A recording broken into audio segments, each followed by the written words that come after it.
শরীফ ওসমান হাদী এই শাহবাগে দাঁড়িয়ে তার সাংস্কৃতিক এবং রাজনৈতিক লড়াই শুরু করেছিল ভারতীয় এবং বৈদেশিক আগ্রাসনের বিরুদ্ধে, বাংলাদেশের সার্বভৌমত্বকে সমুন্নত রাখার পক্ষে। জুলাই গণ অভ্যুত্থানের মধ্য দিয়ে আমরা শুধু আওয়ামী লীগকে দেশ থেকে বিতাড়িত করি নাই, বরং ভারতীয় যে এস্টাবলিশমেন্ট রয়েছে তার বিরুদ্ধে জনগণ রায় ঘোষণা করেছে। 1971 সালের পর থেকে বাংলাদেশে এই আধিপত্য কায়েমের চেষ্টা করে ভারত। বাংলাদেশের রাজনৈতিক, অর্থনৈতিক, সাংস্কৃতিক সকল লড়াই এই আধিপত্যবাদের বিরুদ্ধে সংগঠিত হয়েছে। আমরা কখনো সফল হয়েছি, কখনো ব্যর্থ হয়েছি। জুলাই গণ অভ্যুত্থানের আমরা আর ব্যর্থ হব না। কিন্তু বন্ধুগণ, আমাদেরকে এটাও মনে রাখতে হবে, এই সময় আমাদের লড়াইয়ের গতিমুখকে যারা অন্যদিকে নিয়ে যেতে চায় তাদের প্রতি আমাদেরকে সতর্ক হতে হবে। জুলাই গণ অভ্যুত্থানে আমরা কিন্তু ঐক্যবদ্ধ ছিলাম, আমাদের কর্মসূচি ছিল স্পষ্ট, আমরা ঐক্যবদ্ধ হবে সেই কর্মসূচি দিয়েছি। আজকে আমরা আহ্বান করছি বাংলাদেশের ফ্যাসিবাদ বিরোধী সকল রাজনৈতিক দল, সকল সামাজিক শক্তি, রাজনৈতিক শক্তি একই মঞ্চে এসে দাঁড়ান, একসাথে কথা বলুন, বাংলাদেশকে ঐক্যবদ্ধ করুন।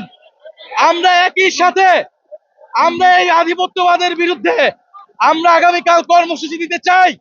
আমরা সকল পক্ষের সাথে আজকে রাতে কথা বলবো এবং আমরা আগামীকাল যে ওসমান হাদীকে যারা খুন করে ভারতে পালিয়েছে তাদেরকে ফেরত দিতে হবে।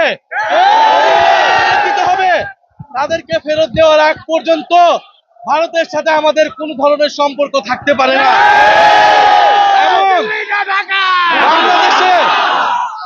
বাংলাদেশে গণহত্যাকারী, বাংলাদেশে গণহত্যা যে দিল্লিতে আশ্রয় প্রশ্রয় পেয়ে এই সকল ষড়যন্ত্র, সকল খুন, সকল যুদ্ধ পরিচালনা করছে, সেই শেখ হাসিনাকে ভারত সরকারকে ফেরত দিতে হবে অবিলম্বে। শেখ হাসিনা এবং জুলাইয়ের যত খুনি রয়েছে, শরীফ ওসমান হাদী যত খুনি রয়েছে তাদেরকে ফেরত দিতে হবে। প্রিয় বন্ধুগণ, 5ই আগস্টের পরে আমাদের লড়াই স্থিমিত হয়ে গেছিল, সেটা আমাদের ভুল ছিল, আমরা এবার আর ভুল করব না। এই লড়াই আমাদেরকে অব্যাহত রাখতে হবে। কিন্তু আপনাদের প্রতি অনুরোধ থাকবে, আমরা আজকে কালকে নামবো যে আমরা শোকাহত নই,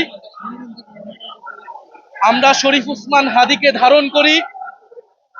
শরীফ ওসমান হাদীর যে অসমাপ্ত বিপ্লব, তার যে এই কর্মসূচি দেশকে রক্ষা করার, দেশের সার্বভৌমত্ব এবং জুলাই গণ অভ্যুত্থানকে রক্ষা করার এবং এগিয়ে নিয়ে যাওয়ার যে কর্মসূচি, সেই কর্মসূচিকে আমরা এগিয়ে নিয়ে যেতে চাই।